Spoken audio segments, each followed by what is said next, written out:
So let's get into part two of today's show, Trevor, and that is going to be a discussion about quarterback because it is real lazy to simply say Riley Leonard is why they lost on Saturday. It's equally as lazy to say, well, it's not Riley's fault. It's they didn't do this. Jaden Greathouse dropped a pass. The offensive line didn't protect these two snaps or whatever. You know what I mean? Like everybody played a role in the loss. But we can also sit there and look and say quarterback play has not been even close to good enough. Not even close to good enough so far. And so that's where they're at. They've got to find some answers at quarterback because even if everybody else steps up and plays well on Saturday, but the quarterback plays the way he did on Saturday, or not even he, the position, because obviously Riley Leonard did it, but whoever's going to be the quarterback on Saturday, you have to play better.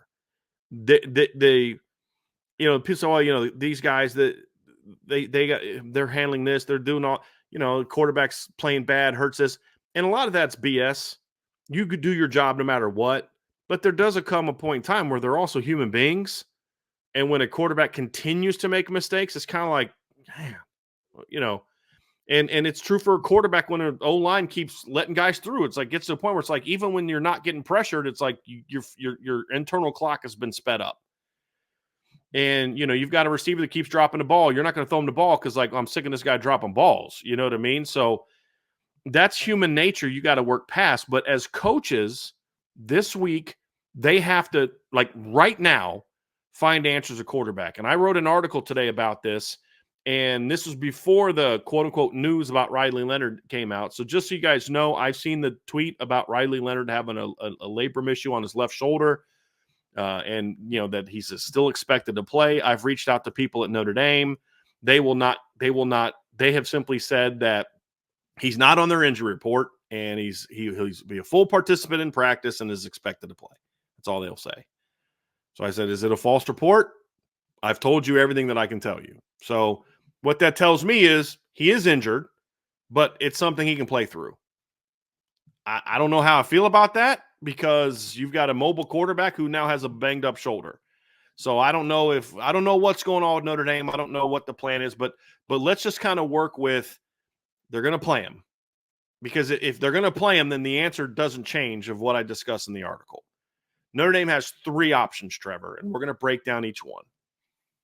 Number one, if Riley Leonard's your guy, and he's the guy you're going to roll with, and he's the guy you truly believe in to be your quarterback, then you stick with him in every capacity. And what that means is, I know you've got an offense that you think works, and you think it works because it worked last year and it worked. But you also have to be, as a coaching staff, willing to say, hey, look, this is where our quarterback is right now. Yes, I would love for him to look like Jane Daniels next week, but he's not going to. We're going to have to eventually get him to the point where he's a more effective player of reading full field reads and all that kind of stuff. And I get all that, but that's not where he is. And a quote unquote good week of practice is not going to fix that.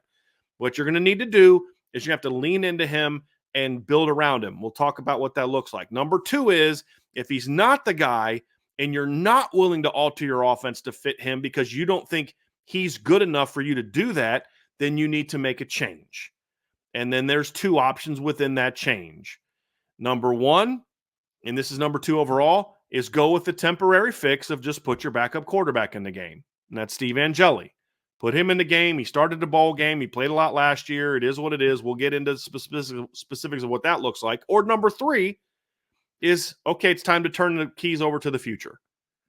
Whether that's Kenny Minchie or CJ Carr, I don't care. I'm not saying what Notre Dame should do. I think most people know what my two answers would be, but that's not the point. The point is you have three options. You need to figure out now what you want. And so I will tell you what I think they should do moving forward. But the answer is, Trevor, they've got to make a decision. They can't do this, well, Riley's going to start, but he's on a short leash and all that. No, if he's on a short leash, he's a senior. He's been here for 2 games. You've got talented quarterbacks. If you have that little faith in him that you're not willing to adjust your offense to fit his style, then just move on. And now you're going to screw yourself over when it comes to future portal quarterbacks, but hopefully you don't need to do that anymore. So that's really the three options. Let's start first, Trevor, with option number one. And this is just in order of like practicality, not so much in order of what we think they should do. But, let's get into this aspect of if Riley's going to be your starter for Purdue, and just Purdue, just forget the rest of the season, but for Purdue, you have to look at the first two games and say, what we're asking him to do, he can't do right now for whatever reason, whether he's not an accurate deep ball thrower or he's not reading defenses or whatever the case may be. He's not comfortable. He's not processing reads. He's not comfortable making the throws that we're asking him to make. So we got to figure something out, because when a quarterback's uncomfortable with certain things, he's even going to miss on the throws he normally makes. Mm-hmm. Like the throw to Jaden Greathouse in the first series. I've seen Riley Leonard make that throw at Duke 30 times. Yeah. I've seen him make it in practice. And he wasn't even close to Jaden Greathouse, because there's a mental block up here. And Trevor, you played quarterback. I played quarterback. I've coached quarterbacks. When a quarterback's in his head, it screws everything up. His footwork gets jacked up. His arm, his release speed gets jacked up. His release point gets jacked up. His timing gets jacked up. It all gets jacked up. So you've got to simplify for this game. If he's your guy, simplify your reads for him. You've also got, again, 9 starters who are freshman or sophomore eligibility, and your 2 non-freshman or sophomore guys are first semester guys or first, like, they didn't play in the spring. They were around, but they didn't play in the spring in Bo Collins and Riley Leonard. You've got to simplify and build. You say, look, I thought they could handle this. We put too much on them. Let's pull things back scheme-wise. Let's maybe pick up the tempo. Let's maybe get a little bit more creative with our personnel. Let's maybe get a little bit more creative with some of our pre-step movement. But the reads are going to be simplified. Riley, you got this or this to check down. This to this, run. Here's where we're at. Maybe design 4 or 5 plays a game where he has no read. Trevor, you know how this works. It's, hey, we know we can manipulate them into a cover one. When we manipulate in that cover one, we're taking a shot to Chris Mitchell on a go route. That's just what we're doing. Yep. Right? There is no read. Simple things like that where Riley sits back and just lets it rip. And if he can't execute that, then it's time to move on. If he can't do that, then you've got your answer. It's time to move on. But just doing what you're doing and hoping he figures it out isn't the answer. So if he's your guy, if they make that decision, right or wrong, if that's the decision they make, they have to alter course when it comes to how they prepare and how they run the offense with him at quarterback. Because what they're doing right now doesn't really fit who Riley Leonard is, in my opinion, especially what we saw this past weekend. Look at what they do with starting quarterbacks. And I don't want to call Riley Leonard new because he is a senior in college, but new to this system. He didn't finish the season last year. And in his final 2 games that he played in, he was kind of banged up.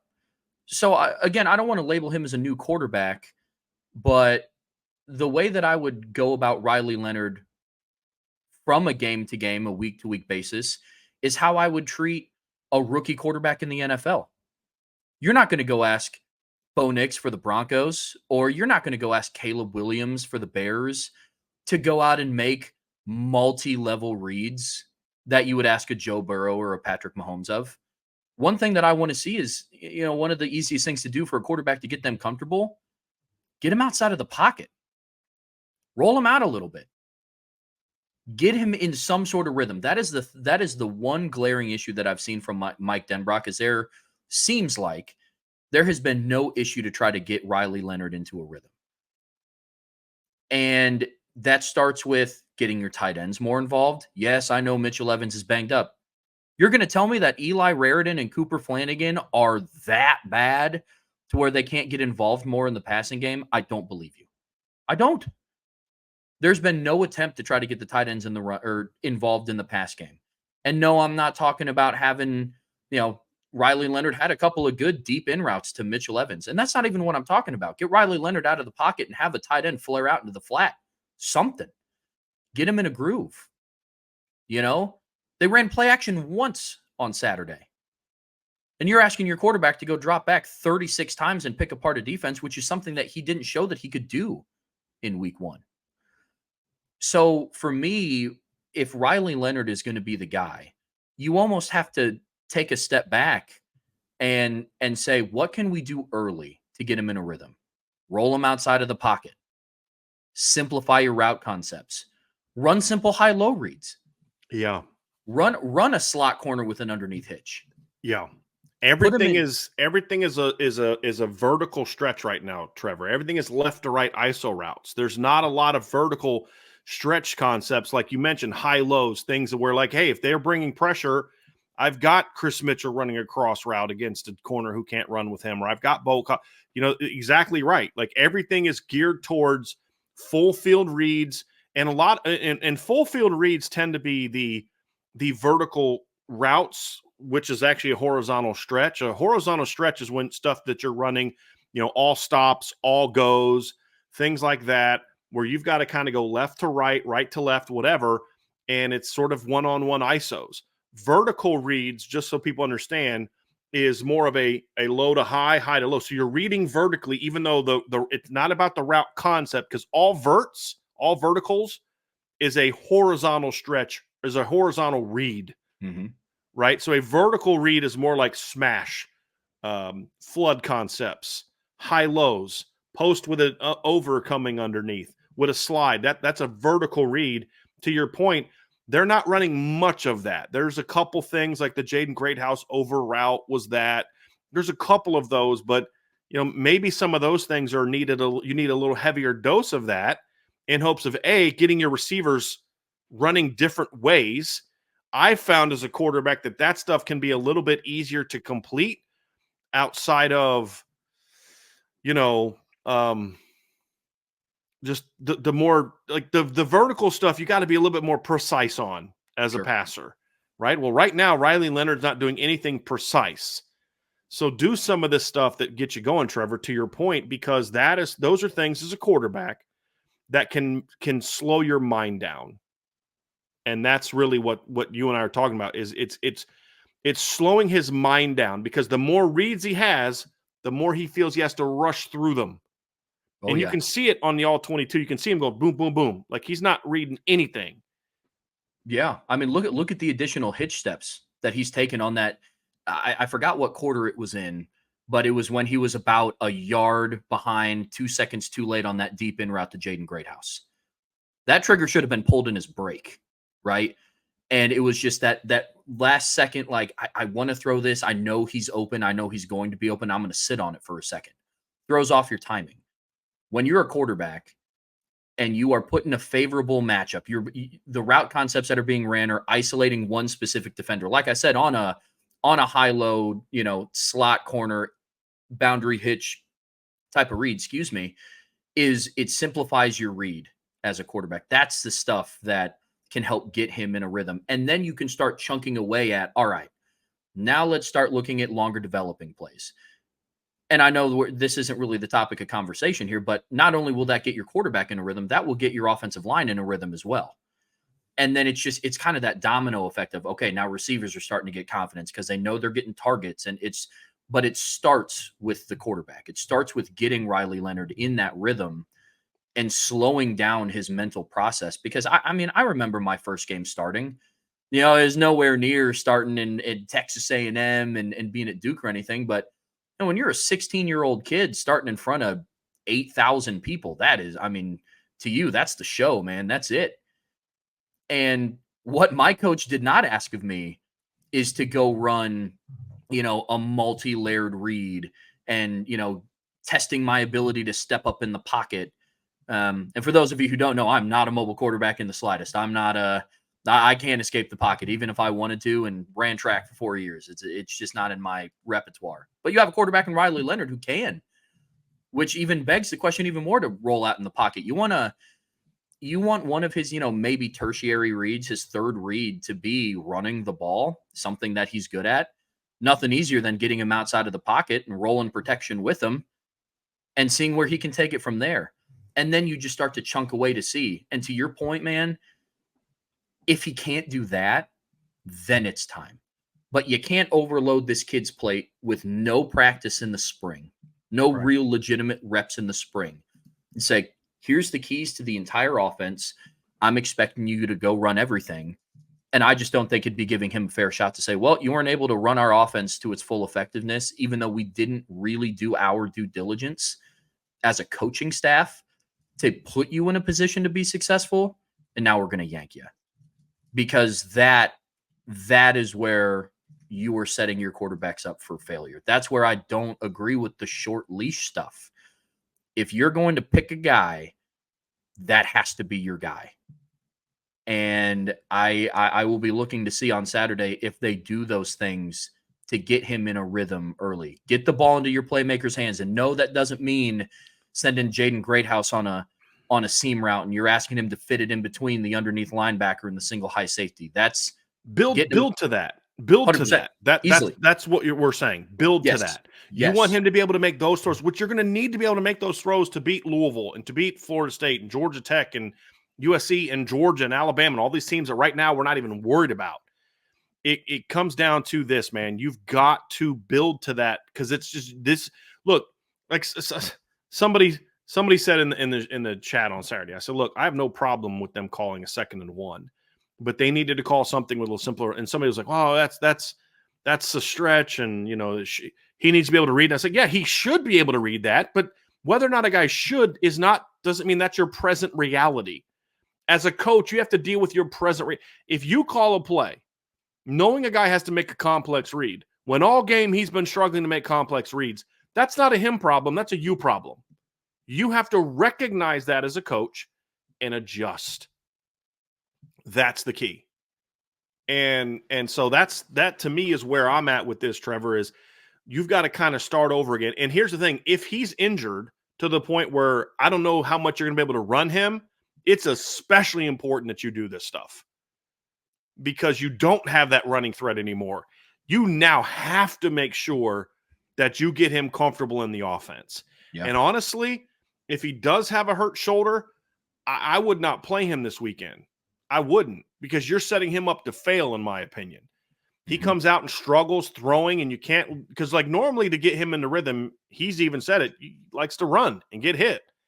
And if you're going to take that away, like, look, just get him healthy. Just let him get mentally and physically healthy for a week. Let Steve or Kenny or CJ or whoever go out and win that game, probably be Steve. And then kind of get him back in there when he's physically and mentally a little bit more right. But if you're going to start him and you're dead set on starting him, it's even more important that you do this, which is get things that he can get into a rhythm throwing the ball. Because if he comes out in this game on Saturday and he can't get into the rhythm throw the ball and he can't run, you're screwed. You're screwed.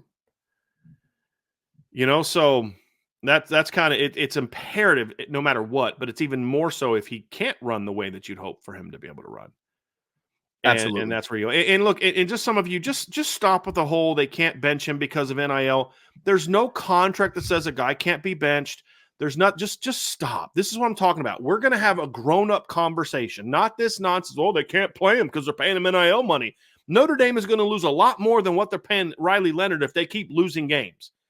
If they think someone else gives them a better chance to win, they will play him. They will play him. RJ Open got NIL money. He didn't play nearly as much as Josh Burnham did on Saturday. Why? Because he wasn't playing well. Rod Hurd got some NIL money coming to Notre Dame. He doesn't start for Notre Dame. Adon Schuler does. Right? Just stop. I'm so sick and tired of just the people coming in and just throwing this nonsense. We're not doing that here. We're not. Have constructive conversation, or just keep your thoughts to yourself, or go put them on Twitter, because I don't care what people put on Twitter. I don't care about Twitter. Right? So my point is this. If he is going to be your starter, Notre Dame, then you need to adjust what you're doing to get him It's about him, not you. If he's your guy, it's about what he's good at, what you need to do to get him right. And if that's not the case, and he's not your guy, and you don't have enough faith to make that adjustment in your scheme, that tells me you don't believe in him, and you should just move on to somebody else. That's it. And that takes us to number 2. if you are going to move on from Riley Leonard, even if it's just temporary while he gets healthy or more permanent, the most likely option is Steve Angeli, because you have a head football coach who has made it very clear that he wants you to do exactly what we tell you to do. Don't be a playmaker. Don't do anything outside of the offense. Do exactly what we tell you to do. Coaches like that don't then play freshmen or redshirt freshmen. Right. They're going to play someone with experience. And that sums up Steve Angeli. And to me, I know some people are going to hate this because they think Steve Angeli is this really good player, and I hope that they're right. But at the end of the day, if he is what I think he is, then he's kind of perfect for what they want, but that's also part of the problem because they don't want someone to take they're going to be totally fine if Steve Angeli comes in and throws a million checkdowns like he does in practice every time we go watch practice. You know, I mean, but here's the thing. But if you're going to put Steve Angeli in the game, you kind of need to do this because here's the frustrating. Well, I guess it's not frustrating because it was a different coaching staff, but like what Gino Guidugli did in the bowl game with Steve Angeli is he made him have very simple reads. 1-2, check down. 1-2, run. And Steve handled himself well. Right? He did some things. So, you know, if you're going to go to Steve Angeli, that's a temporary fix as you bridge the gap to what I'm confident they all believe is the future, which is Kenny or CJ, whoever the best of that duo is. My whole point is if you're going to go to CJ, however, or Kenny or Steve, however, the same principle still applies. Starting one bowl game against a depleted team with a month to prepare does not mean you're going to be going out there and making the same reads Jaden Daniels made, right? So that same thing still applies, but at least this way, Steve gives you a little bit more of a style fit for what you're clearly looking for. Because Notre Dame's trying to run one offense that they then fit some Riley Leonard runs into. And it's not – the entire offense has to fit your quarterback, not just one part of it. And I think with what Steve does well, I think fits a little bit better what they'd like to do. But even there, they are going to have to simplify because this is a kid with one career start. Played well in that one career start. But you don't go ask him to go be Jaden Daniels because Jaden Daniels didn't become that guy at LSU until his second year as a starter. Jaden Daniels last year wasn't Jaden Daniels in year one. They had to build to that. And so if you're going to go to Steve, don't put – and here's the whole point. Don't put Steve in the same situation you put Riley in, which is we're going to run our offense and hope that you can execute it. If you're going to make this move to Steve and say, okay, what does Steve do well? Let's get to that. Let's build around that. Let's not keep calling plays we like and hope that he can execute it. Let's do something to get him rolling because they're going to have to get – if they make the move to Steve Angeli, then you have to come out early on and make sure that his confidence gets established early and he gets into an early rhythm. The same principle still applies, but if they don't have enough faith in Riley to make the changes to fit him, then they need to go with somebody else. And I think Steve Angeli is the most likely first option. From a schematic standpoint, if Marcus Freeman pulls the trigger to start Steve Angeli, they're going to have to tailor the offense to him. And what did we just get done talking about? They're going to have to, I don't want to say regress, but dial back the offense a little bit for Riley Leonard to get him into a rhythm. So I think there's this misconception that you're going to go and put in Steve Angeli and he's going to be doing the reads and making the throws that Riley Leonard has shown that he can't make right now in the first two games. And I think that's a misconception that I think needs addressed because Notre Dame is not going to put Steve in a position where he is going to be asked to go make those multi-layered reads. To your point, in his one start in the bowl game, the reason why he was so successful is because the game was simplified, which is what we just got done talking about, what they need to do for Riley Leonard. So let's call the play calling style a wash, right? Because I think if Notre Dame wants to become a more effective team on offense, you simplify it, whether it's Leonard or Angeli, or if you make a move for the future in Kenny and CJ. So let's call play calling a wash. There is no argument, whether you think Steve is a better passer or if just whether it's fan banter and you think that he's just going to be the guy because you just need to see some sort of change to put the Band-Aid on the bullet hole of what happened last weekend. Steve Angeli is not as mobile and as good of an athlete as Riley Leonard. And that is no knock on Steve. We're talking about a kid in Riley Leonard that was talked about as getting drafted last year. Right? So the logical answer, if Riley Leonard gets the sample size in this week and they simplify his reads, or if he's not healthy enough to go, I think that Steve is the logical answer. And we talked about this a good amount in the preseason of what it would look like if worst case scenario Riley Leonard doesn't pan out. Depending on the outcome of the Purdue game or what stuff looks like, I think you have to have a serious look at your quarterback room and think about Sean brought it up in the post game. At what point do you pull the trigger to build for the future versus let's just limp through and see what we can do the rest of this year? So Steve would be the obvious choice because as much as I love Riley Leonard's dynamic playmaking ability, yes, Steve only has one start. That's one more start than Kenny Minchie and CJ Carr.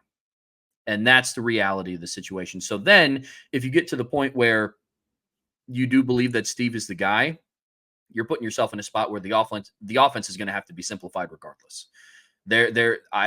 Like I said before, I think there's a misconception that you put Steve Angeli in and the offense is going to be this LSU type, Jaden Daniels type of offense. And that's just not reality, guys. I don't know where that narrative came from. And that's not a knock on Steve. No reasonable coach should ask your QB2 to go in and run this style of offense in his first start in a regular season game. Moral of the story is, Trevor, no matter who the quarterback is, they're going to have to scale it back a little bit from a read standpoint. Yep. Be more creative with the things that they're doing pre and post snap, mix up their personnel a little bit more, and design more things to get the ball in the hands of their playmakers in different ways. I mean, Northern Illinois did a phenomenal job of that. Sure did. I mean, they got Ontario Brown the ball in so many different ways: seam routes, jet sweeps, handoffs, fake a jet sweep to someone else, have them run a wheel route. I'm sitting there thinking they're doing that with him, but Notre Dame hasn't done any of that with Jeremiah Love or Jadarian Price. Mm-hmm. So that's the other thing too, is if you have some things like that also takes pressure off your quarterback, where your quarterback, and again, we're not blaming the coaches for why Riley Leonard is struggling. We're simply saying he is struggling. That's the reality. This is what you need to do to correct course that he is struggling. That's what I'm saying. And that's what needs to get fixed. And so and if you're going to make the move, then you've got, as you mentioned, inexperienced quarterbacks. Option number 3, as we talked about, is just saying, hey, listen, the Riley Leonard experiment isn't working. And you're going to sit him. You're going to tell Riley, hey, listen, we're not going to play the rest of the year. You can take a red shirt, because Riley never had a red shirt, so he can red shirt this year, and you can go play somewhere else next year. But we're moving on to the future. And you play either Kenny Minchie or CJ Carr, whoever of that duo you think is your future quarterback. And then you just say, hey, listen, Marcus Freeman said it. We were going to run the football. We're going to have the quarterback do exactly what we tell him to do. Stay within that. Also can fit a younger player. Mm-hmm. Now, I don't think he thinks it does, because he's so, don't mess up, don't mess up, don't mess up, don't mess up. I don't know that he's going to put a young quarterback in there unless he has to. But that could be the other option, because look, the one thing that we saw in fall camp that I don't think is really debatable is there's no question who throws the best balls in the team, who throws the best footballs on the team. It's the 2 young kids. They have the best arms. Kenny and CJ have the best arms. It's not even close. I mean, that's something that I've written about, talked about. Vince and I have talked about it. It's like those 2 kids throw great footballs. Can they read defenses? Can they handle the pressure? That's unknown. We don't know that about either one of them. But if this is who you are and this is what your offense is going to do and you can't fix it, then you need to just say, hey, let's put the really talented young kids in and try to run the ball and get our playmakers the ball. And eventually, maybe by the time we get to the end of the year, these kids are rocking and rolling. I mean, that's kind of where we're at, man. It's really frustrating that we're having this conversation, but that's how bad quarterback play was on Saturday. And that's not off game bad. There's a problem bad. Yep. Every quarterback has an off game. Every single one. I've watched Peyton. I'm a John Elway fan. I've watched John Elway have bad games. I've watched Peyton Manning have bad games. I've watched Brett Favre, Aaron Rodgers, Joe Montana, Tom Brady. Everybody has bad games. Sure. Everybody. The question is okay, is it just a bad game, or are you going out and there's a bigger problem than just I had an off game, right? I mean that's what you have to kind of figure out. And I don't I hope that they can kind of figure that out. We'll see. Like Sure. I remember watching Bryce Young the year he won the Heisman was terrible for most of that Auburn game. Terrible, just terrible.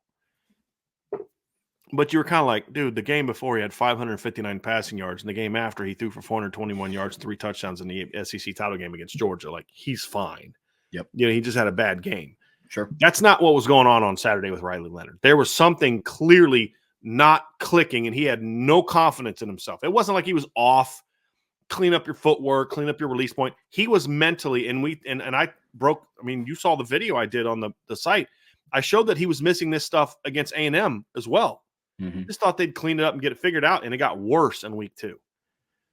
And so they're gonna have to figure it out. But look, option 3 is something that this staff needs to consider. If they don't think Riley's the guy, they need to have a very open and honest conversation about what the future holds at quarterback. And if you think Steve Angeli's your future, then go with Steve Angeli. But if you don't think he's your future, I don't think putting a Band-Aid on this thing does much. I say, look, put the young kids in, take your lumps, and maybe you can win some games with those guys if you're good enough on defense and good enough in these other areas and all that other kind of stuff. Then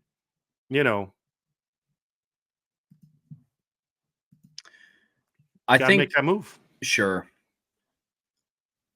My only hesitation with making the decision and pull the trigger on the young guys on the topic of you look to the future. Starting one of the young guys, I think, opens up a really big can of worms. And not from a talent perspective, right? Like, I also agree. I haven't been able to go and see them in practices. But what I saw from the Blue Gold game and some of the clips that the team releases and whatnot, there is no mystery that Kenny Minchie and CJ Carr throw the best football on the team. Some of the quarterbacks in the room say that. Not even close. Right. The thing that I would be interested to see is almost from a PR standpoint, how it's handled if you do decide to go with either a true freshman or a redshirt freshman. I think that's the one thing that they could do to reignite the fan base. I mean, look, in the chat, you guys tell me, if Notre Dame came out, all of you that are just, I'm over it. If Notre Dame came out tomorrow and said, hey, listen, we've made a decision. We feel that the guy that gives us the best chance to win, the guy that we're going to roll with because he's our present and our future, CJ Carr, we're starting him, or Kenny Minchie. Would that not kind of, even if you, hey, I'll take a couple bad games if it means we get to start that clock ticking. I mean, I think that would be the one thing that would fire the fan base up, to be honest with you. I mean, so talking about PR, Trevor, this was a great point. Like, yeah, that's something that could do it. Sure. And to me, I would feel this. I don't know if fans would. I would feel the same way if they decided, hey, we're going to go with Kenny. I would feel the same way with either one of those two. Sure. To be honest with you, because I think they're both incredibly talented players. So pick one. But like that's the only thing that would really, to me, get the fan base fired up. Now, there's like that pro Steve Angeli group that would want to see that, and that's fine. But I don't know that necessarily fires the fan. You don't make quarterback decisions based on what fires the fan base up. We're just saying, like, if you are concerned about that, that's the thing that gets everybody fired up. It's that right there. And then Steve gets a chance to go out and say, hey, listen, I'm the guy now. I'm going to prove, and this is what I said in my article, Steve Angeli needs to prove the doubters, like me, wrong with how he plays. He wouldn't be the first guy, So, like, I don't care what they do. They just got to say, hey, whoever we're going to roll with, we're going to like, what I don't want them to do, Trevor, is just play musical chairs at quarterback. And just, we want to do this, and we're going to keep throwing someone in there until they can do what we want them to do. Pick a guy. The team needs to know who that guy is, and then build around him. That's the facts. And I honestly, at this point in time, don't really care who that quarterback is. It's like, if they decide that Steve Angeli's that guy, cool, let's roll. And you won't see a bigger person rooting for Steve Angeli than me, because I would love to be wrong about Steve Angeli. Sure. If he's the starting quarterback, then I want to be wrong because I want to see Notre Dame win. A, I'm a Notre Dame fan. B, it's good for business. And C, I don't mind being wrong when it's wrong about a kid saying that, like, I don't think it's good. I loved being wrong about Kyron Williams. Loved it. I'd love to be wrong about Steve, but you're not. If you don't build around Steve's specific skill set, then you're putting Steve in a position to fail, just like you've kind of done that a little bit with Riley, to Sure. be honest with you. Sure. And so that's my thing is, no matter who you play, the offense needs to be tailored to him. You don't tailor him to what you want. And that's the key. To your point, I think that's what scares me the most is it would be really I guess it comes from my lack of trust that the coaching staff as a whole would be willing to say, hey, you're the guy and you are the guy. And I think that's where a lot of my hesitation comes in with the third option that we're talking about here. Because I very easily could see it being something like, all right, we're going to give Kenny a shot. And then if Kenny doesn't work out, all right, well, CJ, let's see what you got. And then if it's all right, well, the two young guys, that experiment was fun, but now it's, the team is past Louisville week and we're not getting the results that we want. Steve, let's see if you can go out and be the guy to salvage the season. That's my only fear with the third option. I guess I should have worded that better when I initially brought it up, but that's the musical chairs thing at quarterback. Or even if it's a game where, you know what, we need more of a dynamic athlete at quarterback and Notre Dame might need somebody to run the football. Hey, Riley, I know we kind of went away from you, but now's your chance at redemption to see. Like, I just hope to God, if they do make that decision, whether it's Steve, Kenny, CJ, I just hope that when they make that decision, that is their guy. Yeah. End of story. Can I posit a different scenario for you? Yeah. Just give you something to chew on. Let's say that Notre Dame makes the decision one of two ways. Okay, Riley's not right physically, so he's not in a conversation for right now. Or he's just not the guy. Whatever. There's two ways you can kind of look at it. Number one is, hey, we're going to do the best we can with Riley for the next 3 weeks, see if we can get him going, because we clearly felt he was our best option. But we're going to groom the next guy, whether that's Kenny or Steve. And if Riley starts playing better, then you're good. You keep grooming that guy until that stops happening. Sure. And then you say, you get into the bye week and then say, okay, let's see where we're at. Same thing if you go with Steve. Hey, I can't justify putting CJ or Riley out on the field in their first game being against a Big Ten team, and then they got to play Louisville or whatever. Okay, fine. So let's say they decide they're going to go with Steve, and then for the next 3 weeks, it's like, okay, Steve, and then we're gonna prep for the next guy. I mean, that would be the only scenario where I would say I'm okay with them having a 2-quarterback system, is if that's what they're working towards. Not like, okay, Steve, good luck. He didn't get it done. Okay, who's next? So, like, in that regard, I'm agreeing with you. But if there's a plan to eventually turn the reins over to whoever that next guy is, that's the one scenario, Trevor, where I would be okay if that's what they decide to do. But again, I don't know that this staff has the foresight to think that far ahead, to be honest with you. And like, you even see it in the chat. Oh, CJ needs a year in the system and let him learn. Well, there's no better way to learn than to play. No better way to learn than to play. And so, but I also don't know that you also don't want to throw to the people's point, but you also throw a guy in there too soon. He gets his confidence shook. Now you've got a problem. So like, it's not an easy answer either way. It's not an easy answer. Oh, just let him stay a year, because now you're saying what, his first game is next year at home against Texas A&M in year 2 of Mike Elko's defense, right? Like, nice thing is, what's a tougher scenario for Kenny or CJ, that their first start is at home against Stanford, or on the road against Purdue, or at home against Texas A&M in the season opener between 2 ranked teams and a number 2, season number 2 under Mike Elko, with the recruiting he's going to do and the coaching he's going to do.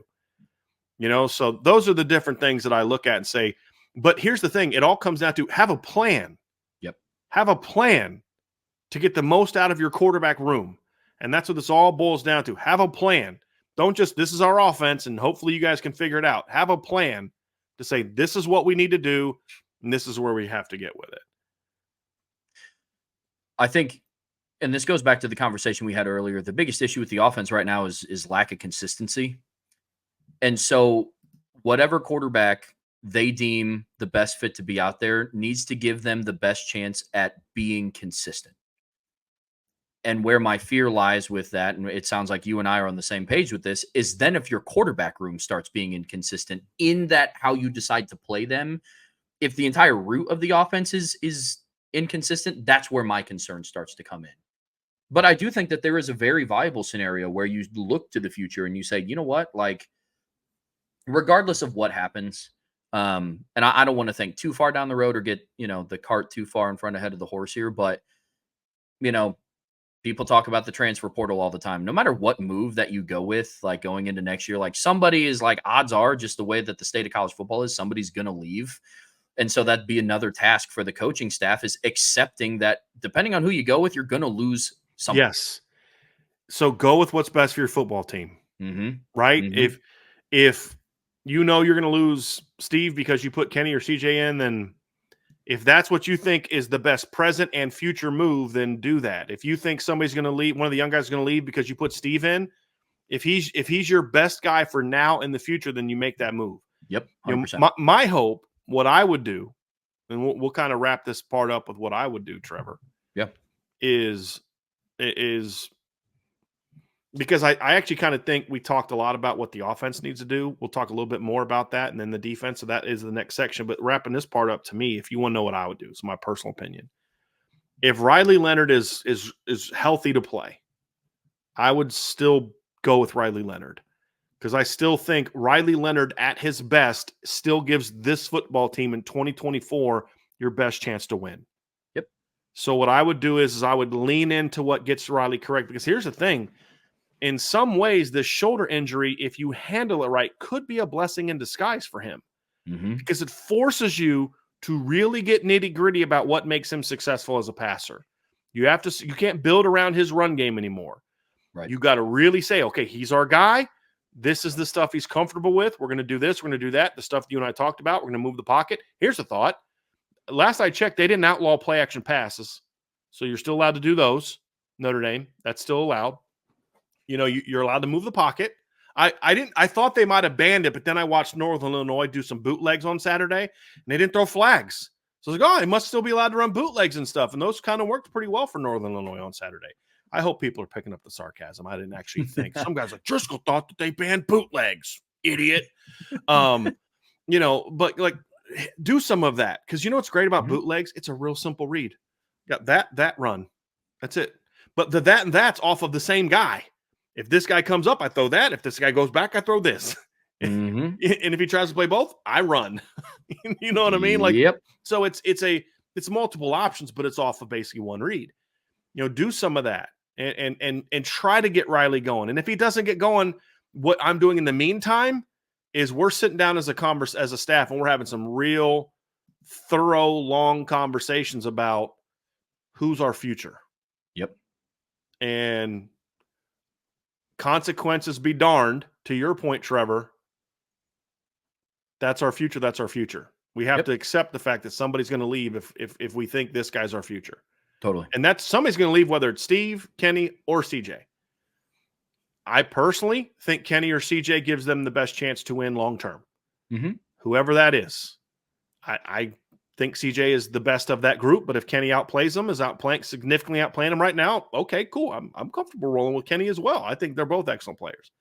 Totally. I would stick with Riley, build around him as I'm bringing those guys along. And then basically let's see how these next 3 games go. And if Riley's not that guy and he can't get it going, then I've got the bye week and to get my new guy in there to get ready for Stanford. Yep. Because that's basically kind of where it's at is, maybe you can work that guy in. I would still give Riley a shot to kind of do what he needs to do. But you come out of that bye week and you've got Stanford at home. You've got a good Georgia Tech team, but a Georgia Tech team that's not great on defense. You've got Navy before Florida State. That's a nice stretch of 3 games to get that guy right before Florida State comes to town. Or it's a nice stretch of games where Riley can get going if the 3-game stretch really worked and got him going. That's what I would do. What say you, Trevor?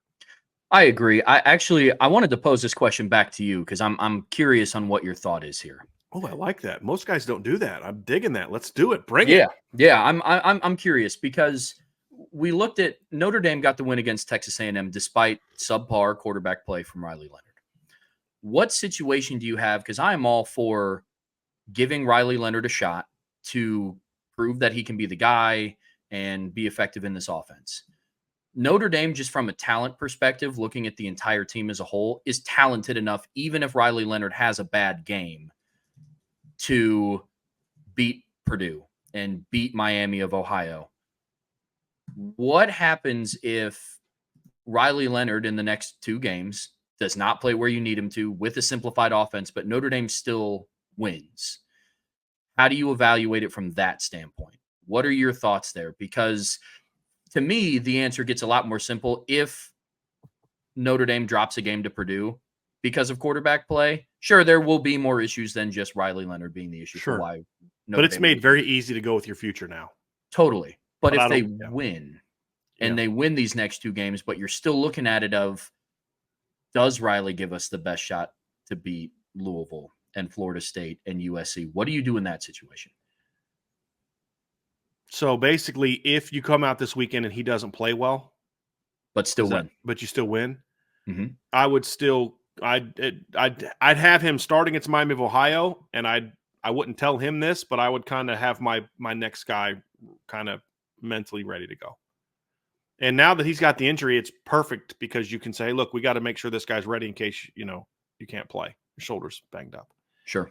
And just kind of see how he goes against Miami of Ohio. That's what I would do. I would have a little bit of a longer leash because, again, I want to see if I can get him going because he does give you the best chance to win. Mhm. I just don't know that I'm ready to put that guy in for Louisville, right? Because, you could say, okay, if he plays poorly again this weekend, then it's just like, okay, it's time to make the move. Let that guy's first start be against Miami of Ohio, and then Louisville's game number 2. I wouldn't be opposed to that. I just kind of think, let's see what Riley can do these next couple weeks. Have that guy ready in case you need to, but then during the bye week is when we make the official move. That's where we're at, and we're going to really lean into, our run game and defense, and the quarterback doing, executing what Coach Denbrock wants and stuff like that. That's probably the way I would go. Now, if he proves he's not the guy in that he plays equally as bad as he did this past week, that's a bit of an extreme circumstance that I would say, okay, there's seriously something wrong and it's not getting any better. Sure. You got to make a move. I love Riley Leonard as a player. And if he plays that way on Saturday, I'd just say, Notre Dame broke him. But just because they broke him doesn't mean you keep playing them. Sure. And the other thing too is I'm also going to look out for Riley Leonard. Hey man, something's wrong here. We're going to take you off the field. We're going to redshirt you. And so you can go somewhere else next year and have a year to get it right. Totally. Because he's out of eligibility this year. Mm-hmm. And so there comes a point in time where you're not only looking out for your team, you're looking out for Riley, and making that move after game 5, you've now screwed that kid over. So that might be something, Trevor, that has to factor into this conversation for them is, okay, if he's not your guy, give him the red shirt. You move on to your future. So now Riley can save that year and then, transfer somewhere that maybe is a better fit and get his career back on track. Now you're doing what's best for you and you're looking out for him. Mm-hmm. That's something to at least consider. If he plays that, if he shows progress but still doesn't play great against Purdue, I'm rolling with him. Because you basically have to do Miami of Ohio before his eligibility's gone. Minute you play him against Louisville, it's over. So that kind of got me thinking, Trevor. So I actually kind of think that's how I'd look at it, is how, and it's not just about how he plays. If he's a little off, but I just look in his eyes and he's, because this, Trevor, right? Did you coach football as well, correct? I know you played it, but slightly. It was more from a volunteer standpoint, okay. But I went back to the high school and helped. But you can look in a kid's eyes and say, okay, he's good. He's just not playing well, but he's good. Then you can look in a guy's eyes and say, that ain't good. Mm-hmm. Like, I remember a Notre Dame coach telling me before the Georgia game in 19, I was talking to a Notre Dame coach a couple weeks after the game. He said, I had a bad feeling going into that last drive. I said, really? Because I didn't think we were going to win. I said, what? I was like, tell me why. He goes, I knew we could, but when I was in the huddle, I looked around and nobody believed that they were going to go down and score. And there was nothing I could tell them that was going to change that. They didn't believe in themselves. And you can just see it if you've been coaching long enough, you see that. Yeah. You know, and if you've been coaching long enough, you know the difference between real bravado and false bravado. And so, like, if I'm looking at Riley's eyes and he's like, he's good. He's just got to get into a rhythm. As soon as he gets rolling, he's going to go off. Because mentally, I see it. He's locked in. He's confident. He's going to be okay. He's just in the funk right now. But if you look in his eyes and you see what you saw, because that was my biggest concern. I saw in the fourth quarter of the A&M game, you could look at where he's smiling, he's laughing, he's having fun. I got this, fellas. And then he went out and did exactly that. Made the throws he needed to make. I'm watching this kid on Saturday, and I see a kid that was panicked. Mm-hmm. So clearly there was something up here that had him, he didn't know what was going on. And so if you see that again Saturday, if he makes some bad reads, again, you can fix that. Yep. But you've got to be able to look in his eyes and say, is he at least confident up here? If he's not, then you're almost forced to make a move. You can't keep putting a kid out there that doesn't have faith in himself. If he doesn't trust himself, he's not going to trust me. He's not going to trust his teammates. So all that factors into it. So that's kind of where I'm at with that one. And so, yeah, now I would say these next 2 weeks are going to be huge, huge. And if Riley's not the guy and you're going to make the move, you may not. Like, I'm all for it. You got to do what's best for your team first, but you got to try to look out for the young people as well. Sure. And if you really don't think Riley's the guy, maybe you make the move a little sooner than I previously said, because now you're looking out for Riley because of what I said earlier. Is you can now save a year of eligibility, because he played as a true freshman in 21. Yep. He played as a true sophomore in 22, a true junior last year. He's a true senior this year. So this is his fourth and final year, unless there's an injury or something where you redshirt him, because he doesn't just need the injury to redshirt. He has a pure redshirt left. Yeah. He took no redshirt at Duke. So it's not like he redshirted in 2020, was a redshirt freshman in 21, et cetera, and now to save a year, he needs the injury. He can redshirt just because he could walk in the room and say, I won't play anymore. I want you to redshirt me.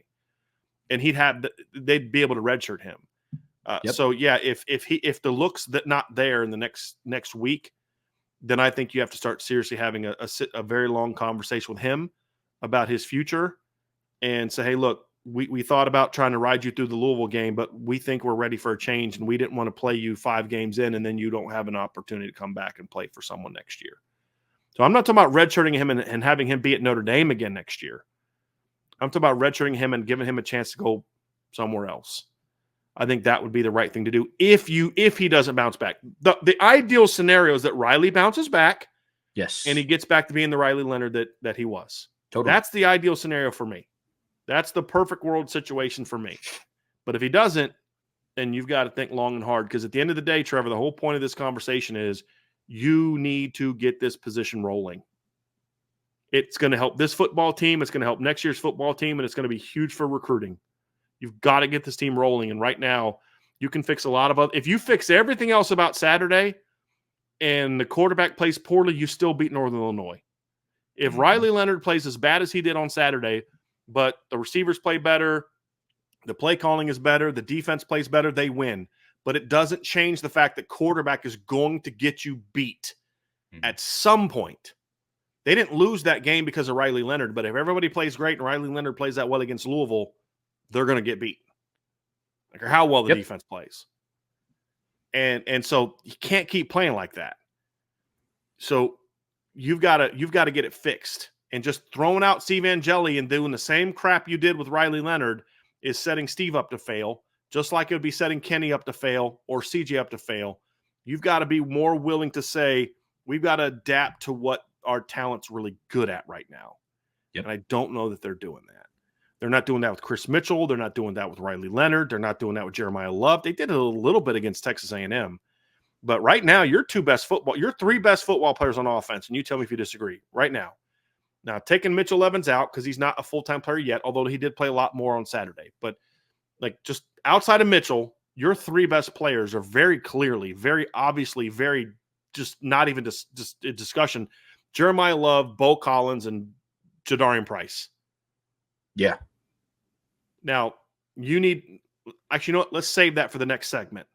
Let's put it – point is, quarterback play has to get a lot better, and they can't just keep doing what they're doing and have a short leash for Riley and then pull him and put somebody else in and keep doing what you're doing. Yep. Because what you're doing is wrong and it's not working, and you broke a talented quarterback. Mm-hmm. That's the fact.